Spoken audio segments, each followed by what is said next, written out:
Hey guys, welcome to the Youth Fitness Podcast. Topics on youth fitness with a focus on doing what's best for kids. Brought to you by the Martin family, the developers of the Brand X Method, and the Athlete Coach Network.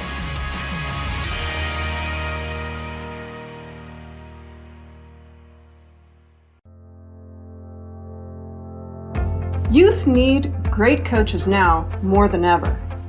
Brand X has dedicated themselves to doing what is best for kids for over 2 decades and now offers mentoring, education, programming, and resources in one smart package to empower coaches to efficiently deliver world-class youth programs. Check out their plug-and-play options and join the Brand X family today. You plus Brand X equals youth program success.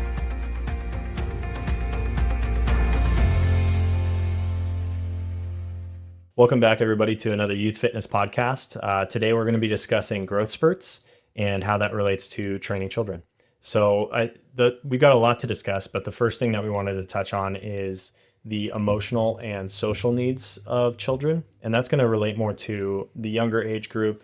You know, as you get more towards the teenage years, everybody's kind of growing at a rapid rate anyway. So it's less of like an outlier type situation.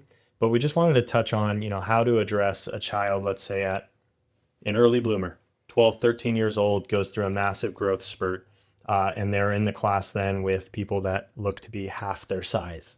How do you... First, sometimes that happens even to an 8 to 10-year-old, and more often now than before, because kids are growing. So the first thing is kindness always, and normalizing their experience so they don't feel like an outlier, so they don't feel like they're being pointed out. Most kids, and all of us, I think, can relate to moments when we feel like, oh, I'm different than everybody else. It's a moment we don't want to amplify. We want to try and calm them, make them feel safe. And so we want to normalize that, hey, everybody goes through this. Yeah. Everybody goes through it. It's at different times. You don't know when it's going to be for different people, but everybody goes through it. Don't worry about it. We'll work through it. And one of the strategies we use as coach is to give them options. So we use workouts where there's a step up or a box jump or a box hurdle, or go around the box, run around the box, lunge around the box, whatever you can offer that they can feel that they can master. Getting them back to a sense of mastery is really important, because they've been in this class, they've been working, they've been moving well, and suddenly they feel, whoa, what happened? Now things aren't moving the same way. I don't feel as stable as I did. So if I don't feel as stable as I did, how can I do a stable squat? How can I brace my midline? How can I have a strong core? They're worried about those things. So we have to just calmly reiterate those practices, and then do them enough to get them confident again with this new shape they're in. Yeah. And I don't think it needs to be, overtly going out of our way to change the workouts that we're doing, but there are ways to highlight, things that they are now better at because of their increased size. Absolutely. Oftentimes we'd have kids that, struggled in movement solutions. They were unable to, get under certain objects because of their new body, or they weren't able to hit certain positions that they used to be able to get into. And so finding a way to make sure that they're included, maybe with a scaled version of whatever that is, to keep them in the class, but then also including things like, hey, today we're going to hop on the rower, and point out that specific kid that's maybe grown 3 inches, but now their stroke length is so much longer, they're going to just by default be better at rowing than everybody else in the class, and point out how much better they are at rowing than everybody else in the class. I love that. There's ways to include these children. And again, we don't need to go out of our way to create a workout that's only for taller people, right? Like, we don't need to make a rowing wall ball and throwing workout. But there are ways to include those types of activities to where the other kids can admire how much better that child is at something than they are, when maybe they struggled, to keep up during movement solutions just because they're in a new body, right? Yeah, it's the flip side. You're taking the positive out of the situation and saying, let's highlight that. And that's awesome. Exactly. And I think it becomes extremely important, from the social side of things, like you said, the kids come in and one day they're with their peers and the next week they feel like an outlier because they've grown 3 inches. And it does happen. And you guys will see it, especially in the like 8 and up age range. I can't tell you how many times we had kids come in and their chronological age was different from their biological age.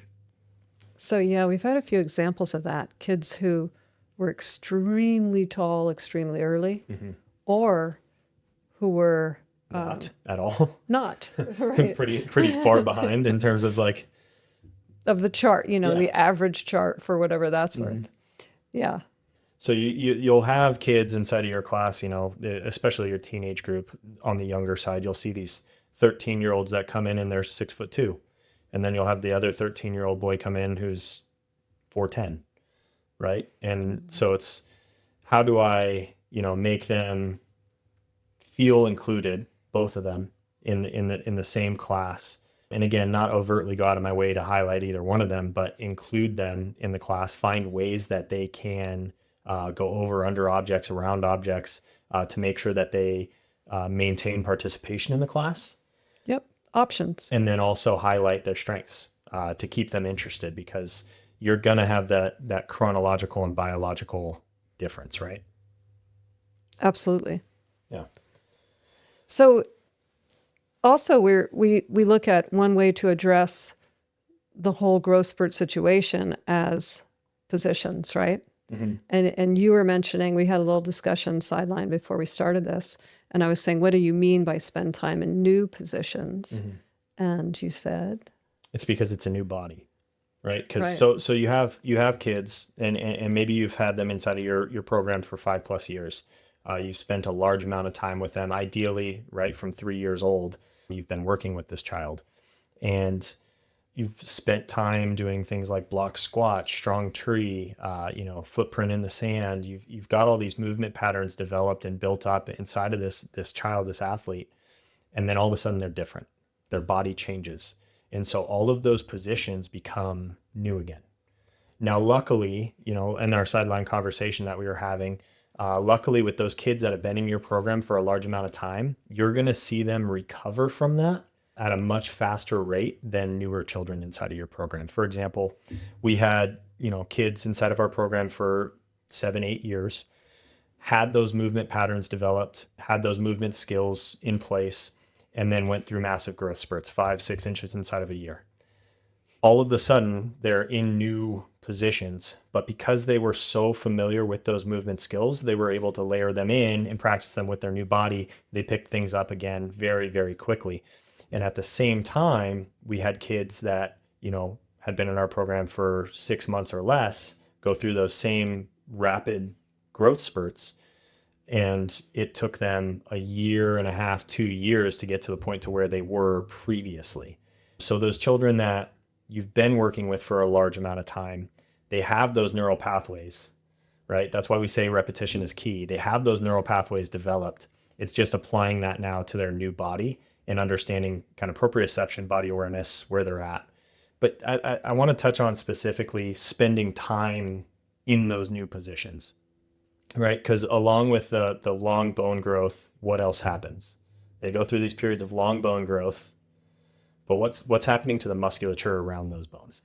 Extra stretching and tightness. And right? Tendon concerns. Exactly. So how do we deal with that? And pain. Sometimes we have kids, because of all that, who have pain. It's just uncomfortable, right? The same way you get as a trainer of adults, the same way you get 50, 60-year-old who has not squatted in 30+ years, the first time you get them to squat, it looks uncomfortable because it is, because they just haven't been in that position before in a really long time. And so taking these, kids who have been through periods of long bone growth where the muscles can't keep up and they're stretched, they're tight, get them into those positions and have them struggle there for a minute or two and then get them out of that position, right? That might be their version of the squat that day.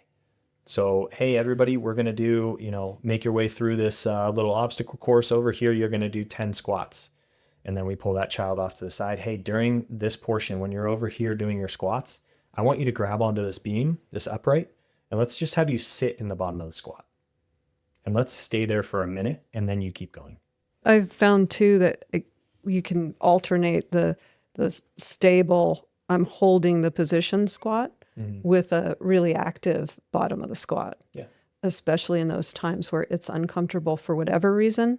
Sometimes it's bad shoes, but also it can be the growth spurts that are making it uncomfortable there. Sure. And allowing them to move in the bottom, but to move those hips around And be relaxed. We're not asking them to hold the bottom of the perfect squat for 1 minute, but rather let's get into as deep of knee flexion as we possibly can with support.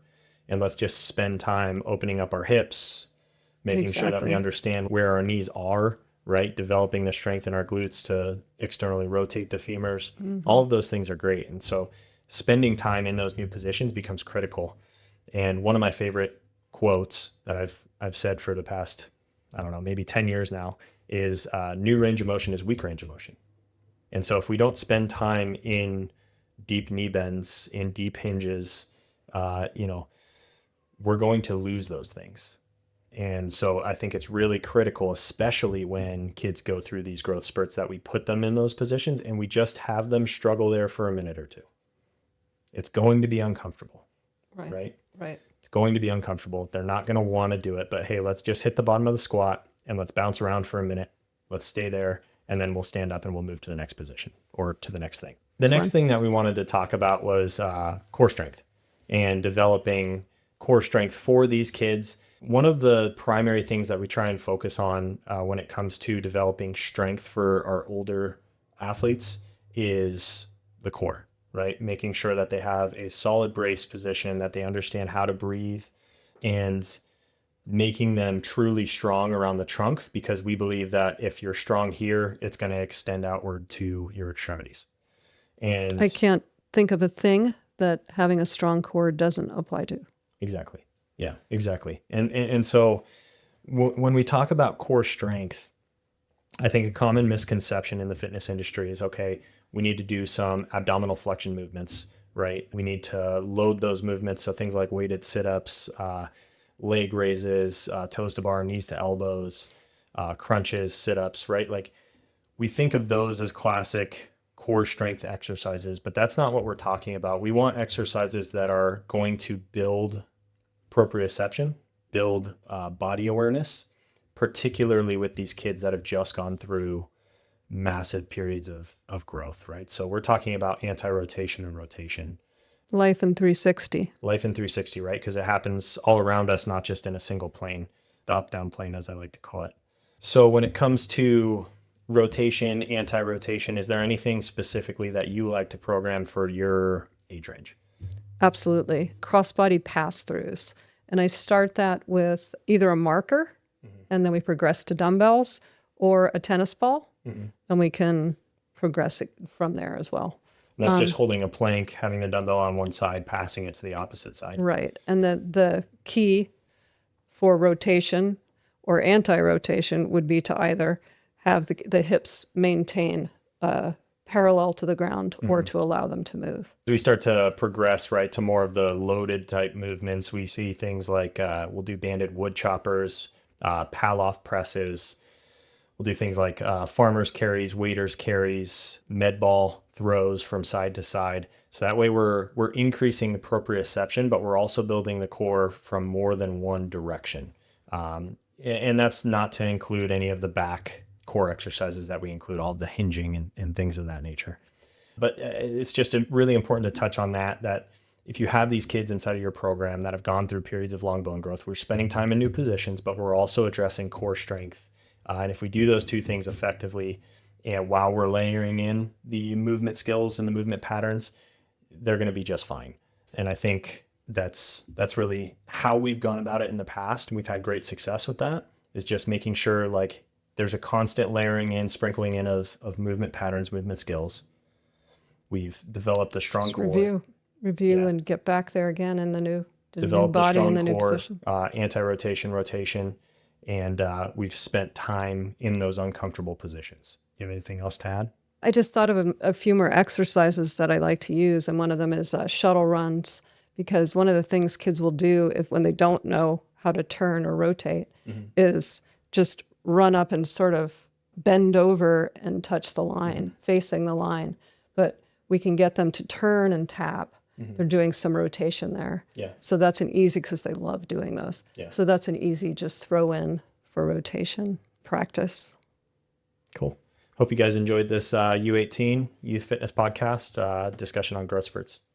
Welcome to the Athlete Coach Network, a new connection-based training platform that breaks down regional barriers and connects coaches and athletes anytime, anywhere. You're an athlete and love to push yourself. Who's guiding you? As an athlete, you can filter and search our library to find the perfect coach, or sign up for a membership to get video feedback and comments from our coaches all over the world. As a coach, you can set up your profile and advertise your credentials, set your own price for video reviews or direct messaging to ensure your rates reflects the value of your time. Welcome to the Athlete Coach Network, and welcome to the future of sports coaching.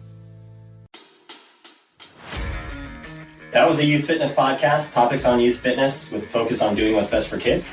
Brought to you by the Martin family, the developers of the Brand X Method and the Athlete Coach Network. We hope you guys enjoyed that episode and you listen for more.